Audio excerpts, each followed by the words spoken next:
Vocabulary Unit 8, please complete your graphic organizer while you watch the PowerPoint. First word is animosity. The deep animosity between the Montagues and the Capulets could not prevent Romeo and Juliet from falling in love. If you remember from last year reading Romeo and Juliet, you should remember that the Montagues and the Capulets, so Romeo and Juliet's families, were the reason why they could not express their love for one another openly. So animosity must mean hate. All right, animosity, the families had a strong dislike for one another, bitter hostility. Some synonyms for the word are rancor, enmity, or antipathy.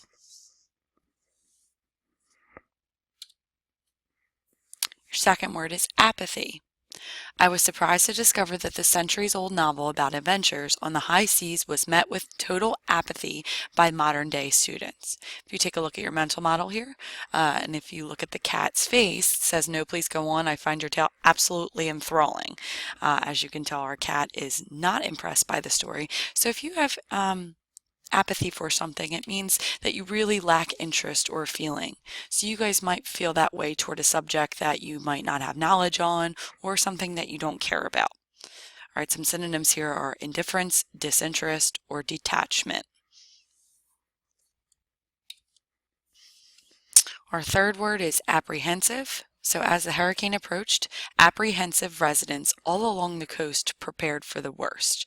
All right, apprehensive is describing our residents here as they hear about an oncoming storm. So if you hear about something that could possibly happen, you might become fearful or anxious, especially about the future. Some synonyms here are nervous, worried, jittery, or fretful. You might become apprehensive about a test if you feel like you don't understand the material. You could become apprehensive about walking into a room of people you are unsure of. Or it could be, if you're walking down the street at night and you're not really sure of your surroundings, you might be fearful or anxious about what could possibly happen. Commend.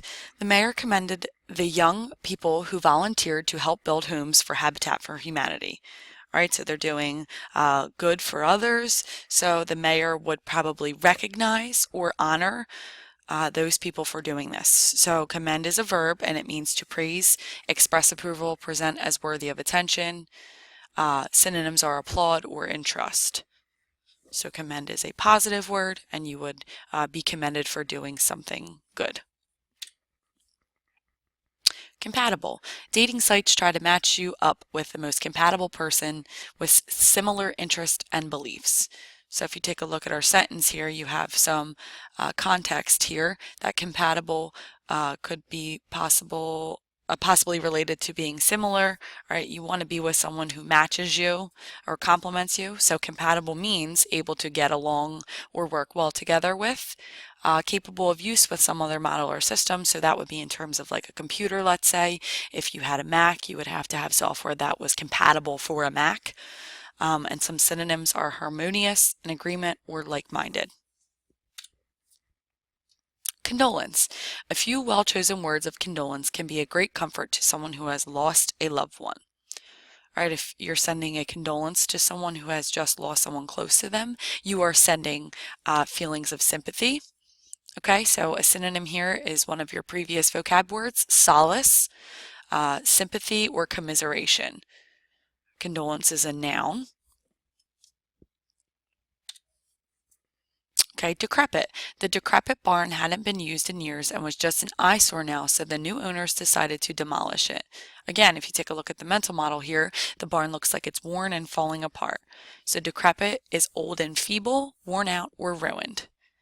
Synonyms: infirm, broken down, rickety, or dilapidated. In the movie Grease, Sandy starts off as an ingenuous high school senior who had never had a cigarette and believes Danny is a gentleman.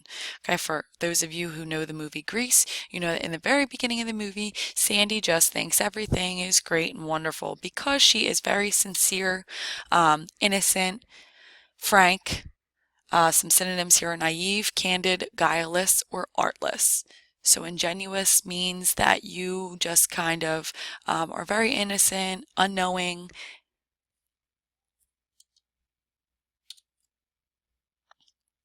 Okay, obsolete. The USB port and thumb drives have made floppy disks obsolete. Some of you might not even know what this is, but obsolete means it does not exist anymore, out of date, no longer in use.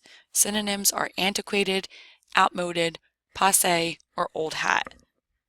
Right, so if you guys think about your new technology now, and you can think about what kinds of things have become obsolete because of the new technologies. Parsimonious. Scrooge's parsimonious character hated to spend money even though he had much of it.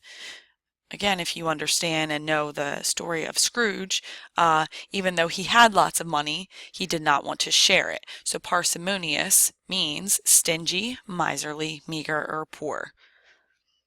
Okay, it doesn't mean that you don't have money. It means that you're kind of cheap or frugal.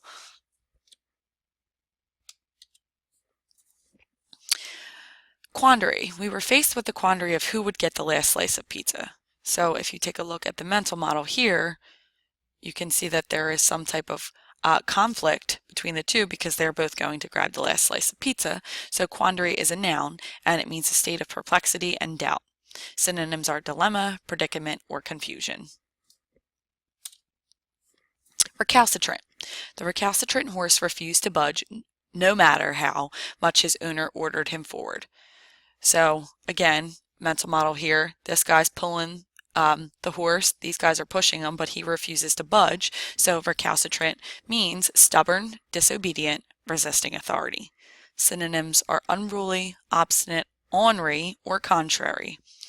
Okay, recalcitrant is an adjective. So you might not want to be partners with somebody who is recalcitrant because they might not follow the rules or they might be stubborn and hard to work with. Revel. Many celebrities do not revel in the attention paparazzi give them. In fact, most of them actually hate it. Okay, so revel would mean something like to take pleasure in. They don't really enjoy if you're talking about it in the verb form, and if you're talking about revel in the noun form, it just means it's a wild celebration. So somewhere like Mardi Gras, okay, down in New Orleans might be something that's considered revel. Synonyms are relish, savor, bask in, or carouse. Stultify. Oppressive heat may stultify the mind and spirit as well as the body. Okay, so stultify, if you look in the sentence, is used as a verb here. And even the heat has the ability to make your mind stop or pause or cripple if it's too warm. So like our building used to be before the air conditioning. So stultify is a verb and it means to make ineffective or useless. Cripple, to have a dulling effect on. Synonyms are smother, stifle, neutralize, or negate. All right, those are all your words for the week. Please make sure you're completing your charts, that you complete your vocabulary homework, and that you're studying for the quiz.